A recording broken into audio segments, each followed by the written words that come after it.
Welcome to the Small Business Podcast series, where every week we're interviewing small business guests that support the small business community. Today, we have somebody that has over 30 years of sales experience and has traversed several health challenges, all while growing a successful health consulting business. Our guest today has seen a thing or two and knows how to help small business owners become expert closers so they can grow their businesses. I want to welcome Kirsten Carey, founder of Evolve Consulting. Welcome to the podcast. Thanks for having me, Jason. Can you give us a quick intro? What is your business? What is your business, and what problems are you solving for your clients? That is a great question. So the business has evolved, sales consulting. I was in sales consulting years and years and years ago, pretty much straight out of college, because I had built several businesses with several people, and sales was where it was at. When I realized that we could spend so much less money and time and make more money if we could just close the people that we had in front of us. So I got really invested in understanding the psychology behind why people make decisions. My favorite classes in college were persuasion and things like that. And I'm just fascinated with how people think, what drives them. And then I also was naturally led into sales and communication. I worked with really big companies too. I got hired by big Fortune 100s and Verizon and UPS to work with their top leaders to be better. And then I became really sick and I couldn't figure out what was going on. And I was finally diagnosed with celiac disease, which is one of the big autoimmune conditions, and then later Hashimoto's, which is also autoimmune thyroid. So I couldn't find answers. So I decided to go back to school for nutrition and learning about the body and how it really, really, really works and what stress does to us and how our underlying thoughts have impacts on our cells and our tissues. And so I built a company because what else would I do? I built another company that had to do with helping people reverse autoimmune conditions. And I built out restaurants as well to help support the people on how to eat better. So I built the restaurant series and I had 3 of those, and wellness centers. And then I built an online program in 2017 to help people across the world reverse their autoimmune conditions.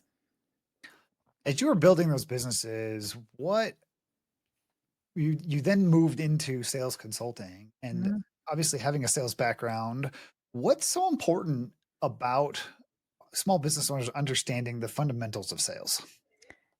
The most important thing is that you can be really good at sales and you don't need an outside team. Most business owners, I think that's where they actually go wrong quickly, is that they don't like sales or they feel icky or they have their own challenges feeling good around money and the money conversation that they have even internally. So they try to hire a salesperson way too soon.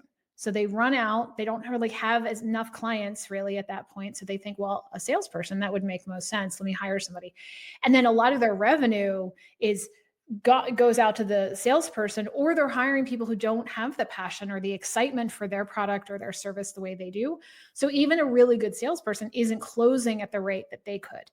So a lot of the time it's the really brilliant salesperson is the owner. And unless you're making close to $50,000, $100,000 a month, I don't think you should be handing off your really important, expensive these days leads to someone else. And a lot of people come to me, well, I'm terrible at sales. I don't like that conversation. I don't like asking for the close. I don't want to feel icky. I don't want to feel like a used car salesman. If you feel all those ways, it's because you've gone through programs or you've learned things that just aren't the way to do it. And you have to find something that's more fluid with the way you are, the way you do things. And that's who I teach most of the time. It's the people who think they should hire the team and they're frankly not ready for it yet. Yeah, that's very important, is understanding the different cycles through, and if in the process that I've been learning, like hiring sales is like step 4, not step 1. It's way Like, up there. Yeah. it gets up there in the process. There's definitely better things to hire to um, before you start, as you're building your companies, before you want to go out and hire your sales team.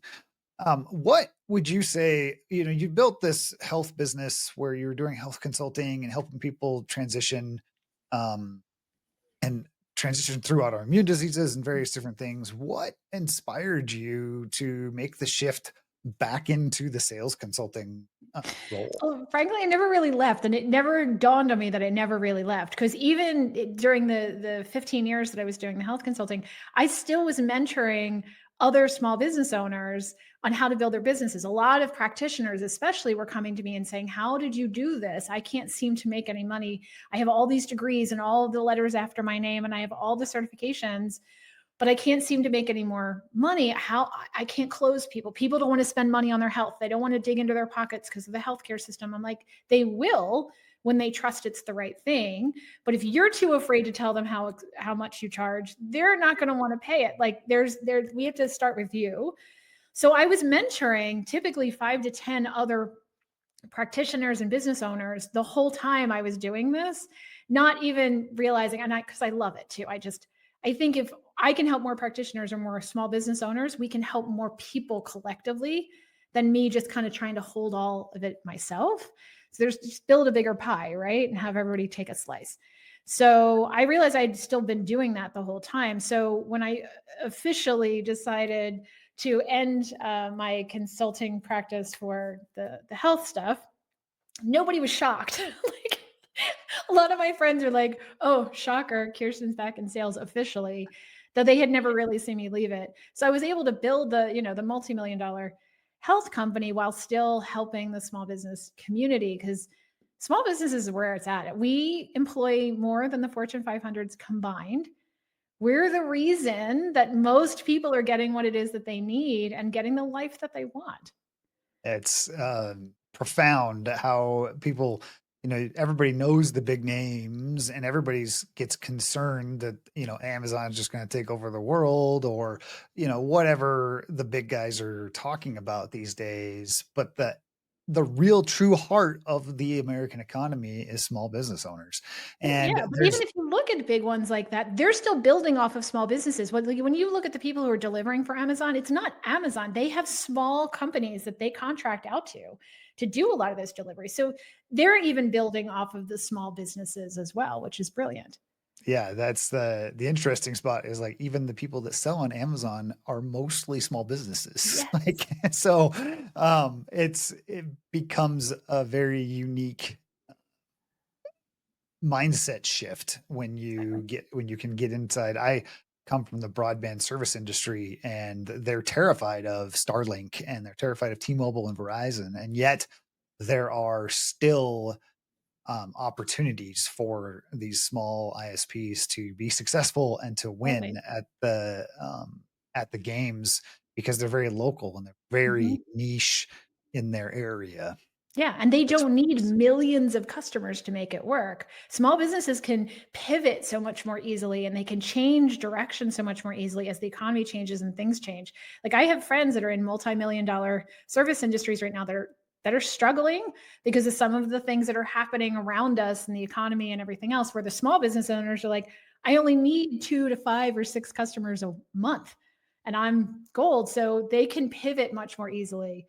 Um, and the big businesses can't. So that's why we survive in different ways and thrive actually in economies that aren't great. yeah, that's a great point because there's a certain element to nimbleness inside Yeah. of it. Let's be real.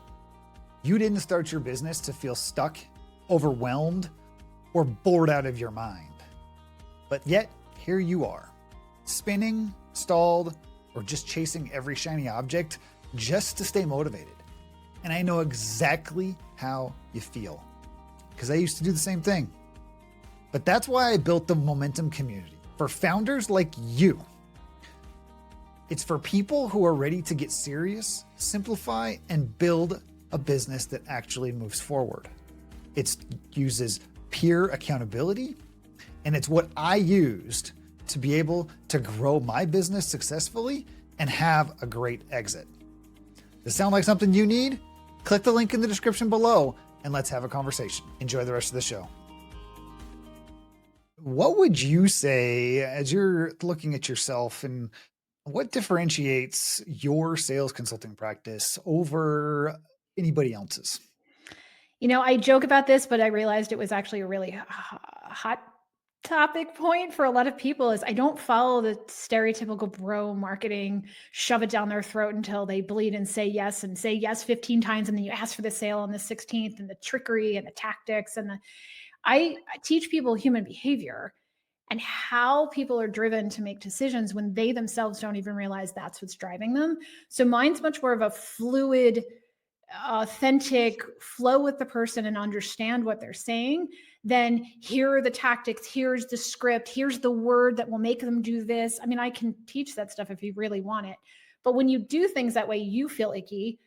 They sense something's not right. You'll see more chargebacks, or you'll see more cancellations when you do it that way. And you won't see as many referrals.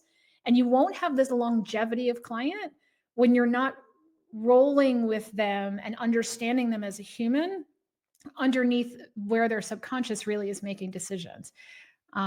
Which is why I don't think I have any, like, no, I don't have any clients that are like, they're not selling timeshares or something. It's typically high ticket sales that they're selling in a service, though I have some clients that have products as well.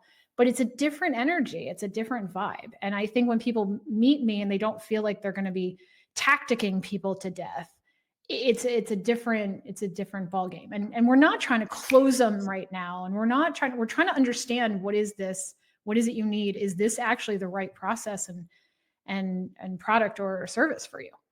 And I can totally appreciate that after having been through many different say being tried to be sold many different things, and you can really feel it. You can feel it on the sale, on the person doing the sale, as to whether or not it's a quality sale or a icky sale, um as you call The it. What technical term, icky sale. Yeah, Yeah. I love it. It's great.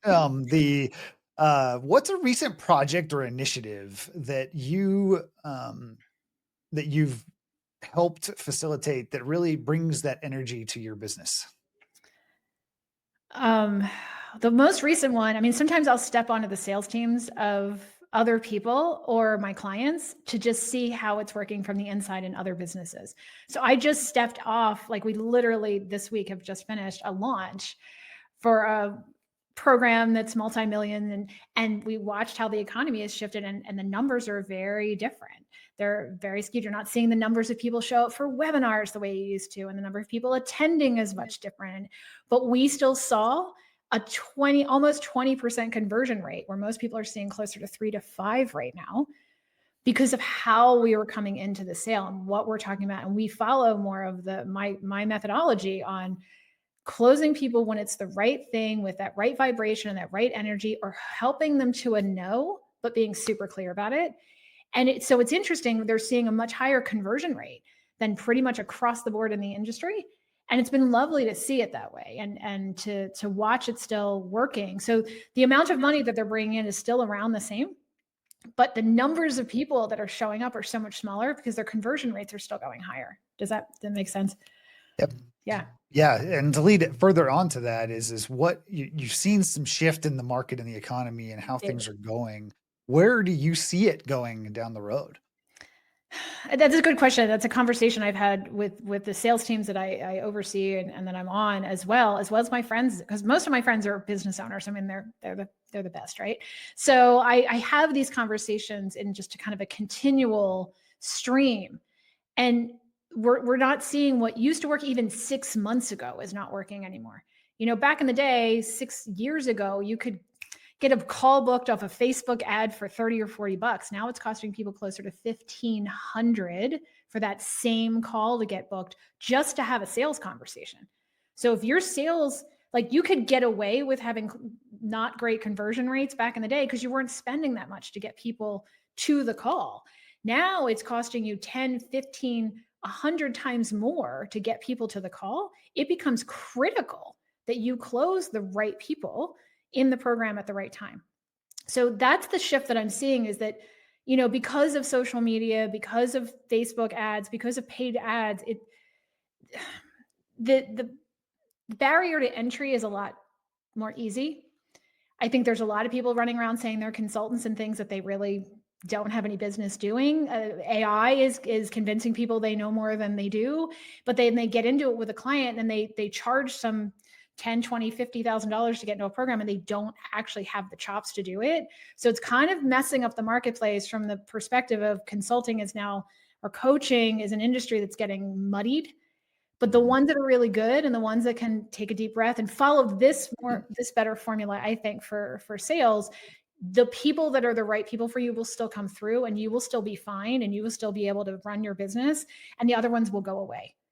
So Yeah. there's like this in every industry. There's a point where kind of too many people are able to get in and they don't have the chops to do it, they'll go away. So I actually like it when the economy takes a little bit of a nosedive for a while because it kind of gets rid of the riffraff and the people who have no business being in it disappear. And then those of us who have, well, what it takes to stay, we thrive a lot of the time.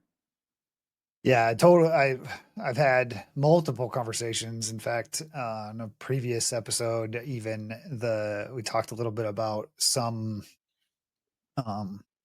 some of the guests or some of the coaching programs that I've been involved with are uh, you'll see people inside the program and they're just really, really struggling to be able to gain clients. They just came out of corporate, whether they were laid off or they opted to leave without having a Yeah. actual side hustle fully built, Right. thinking they can build one overnight. And it doesn't work that way, for one. And two, the barrier to entry is so low Mhm. to jump in that it has created this not great experience. And so it's time, it definitely is time for a shift of some sort, and AI is definitely being very provocative. um Tell us a little bit about how you use AI, how you Mm. use some of the new things that are out there to as tools to be able to um, help with the business, to be able to help your clients. How can people use AI and not have that icky feeling that can come with the AI generated content? Yeah, great question. And again, I think we're going to be talking about this for a while, right? Like, it's definitely getting people to open their eyes. I mean, there is the creepiness factor. There is the robots are coming for us. The iRobot, Will Smith thing coming for us. But there's also still a humanness that still needs to come into play. And if you don't know what you're doing and you're just taking whatever AI spits out and you're throwing that out there, people can see through that. They can feel the difference, right? So if you are not educating your AI properly and you have not written a lot of stuff out and then trained your AI to speak in your voice and you're just letting it speak for you, that energy is going to be felt by your customer. They're going to know it in your marketing. They're going to know it in the sales conversation. I know people have just used AI and spit out sales scripts and they're using it and they can't figure out why their team isn't closing. I'm like, because it doesn't sound like a human. Humans wouldn't say it that way. Like it's too formulaic. There's something not right about it. And your people are just reading it as it is, and there's no humanness to it.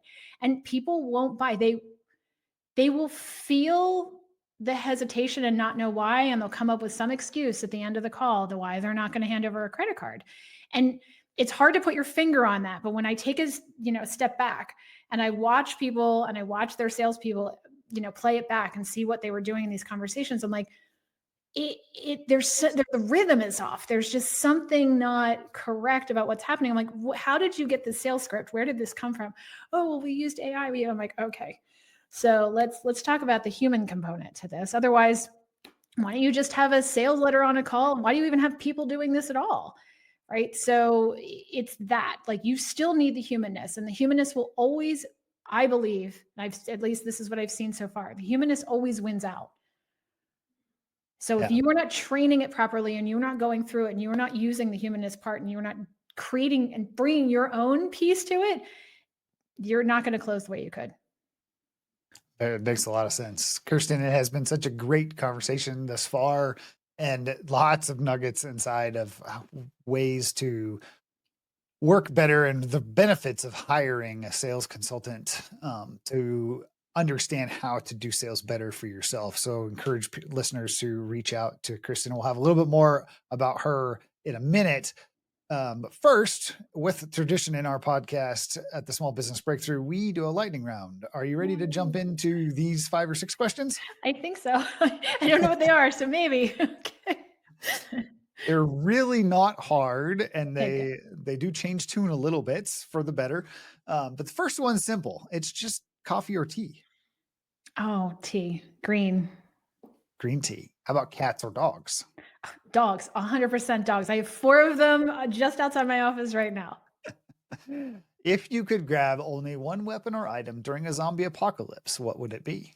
One webinar item? One item? Weapon or item. Weapon. Oh, weapon. I'm not even thinking weapons. One item. So obviously the obvious ones, the dogs and the spouse, and then they're kept. It would be my computer or my phone. Okay, very good. How about a favorite quote or phrase that you think about often?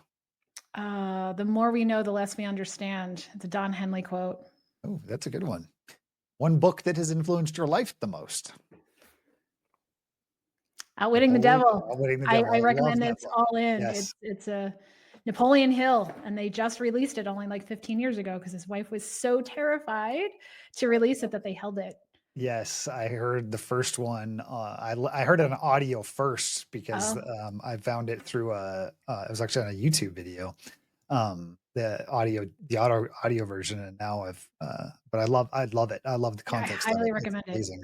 Highly. And Uh, it's that's why I can reach it so fast because I'm constantly referencing. I taught an entire year-long class based on that book. oh wow. Mhm. Yeah, that's a great one. How about the biggest obstacle that you've had to overcome and one lesson you have learned from it? Probably the autoimmune is probably the biggest issue because it brought me back to me. And I had to really listen to my body, and I had been ignoring the little quiet conversations it's been trying to have with me until they became screams. And so I had to really do an about face and learn how to slow down and learn how to appropriately take care of myself and not be push, push, push, keep going and white knuckling it. I'm a former athlete, so I thought that's what you were supposed to do. So that was a huge turning point for me. Yeah, that definitely overcoming any of those challenges is not easy, doable, but not an easy task. If our listeners want to reach out and learn more about you or working with you, how can they do that?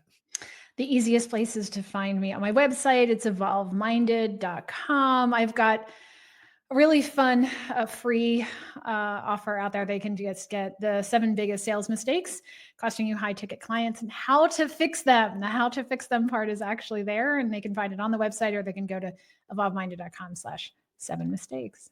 Excellent. And we'll have a link to that in the show notes or the description if you are watching this on YouTube. And Kirsten, thank you so much for being on the Small Business Breakthrough podcast. It has been a fantastic conversation. It is so important to understand that sales is not hard. Mm-mm. And there's definitely a mindset and that you can have that can shift and help you progress more. And I encourage you, if you found any bit of interest in Kirsten's conversation today, reach out to her through her website and get more information on how you can do sales the right way and not feel icky about it. If you have found this episode beneficial and you would like to know more about the Small Business Breakthrough series, check out this playlist located up here in the corner. Otherwise, until next time.